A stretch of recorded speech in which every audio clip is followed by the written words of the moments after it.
Hello ladies and gentlemen, welcome to the 12th episode of Final Round on XFC Dawson's YouTube.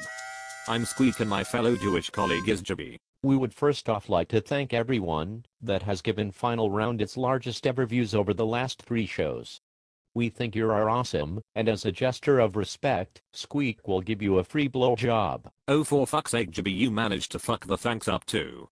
I will not be sucking anything, but I also would like to say thanks to everyone that has made our popularity grow. You're worse than the fucking Jonas Brothers. Fucking queers, tonight we will reviewing the WWE Judgement Day pay-per-view. All I can say is WWE are on a good roll so far pay-per-view wise, as well as having our predictions pretty much spot on. First off we'll talk about CM Punk against Umaga. I liked this match and I like the idea of Punk being the underdog against the Samoan Bulldozer. Good opening match with the David vs. Goliath idea behind it.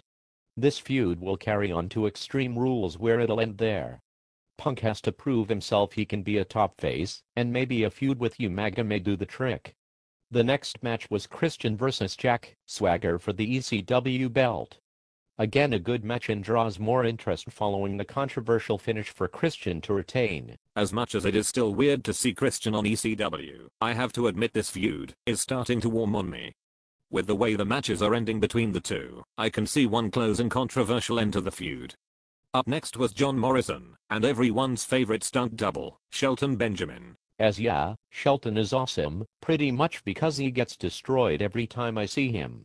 If anything's not Shelton Benjamin approved, I'm not a happy Jew. But Morrison is going to go places. This face push may step him up to Intercontinental then main event in due time. Good spots with a good win for Morrison. Though I don't see the point in teaming Haas with Benjamin again. Someone's got to help Benjamin when he gets destroyed. Anyways, on to the match between Chris Jericho and Rey Mysterio for the Intercontinental belt. Awesome match, and maybe even match of the night. Great reaction from the crowd and Jericho drew a ton of heat.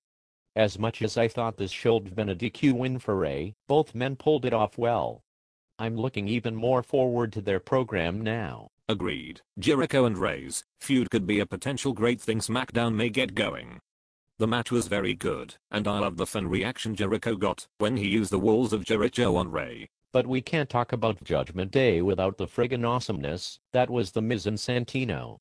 Easily one of the best pay-per-view segments I've seen in a very long time. Agreed. The Miz will be one of the hottest heels very soon. I love his charisma and cockiness.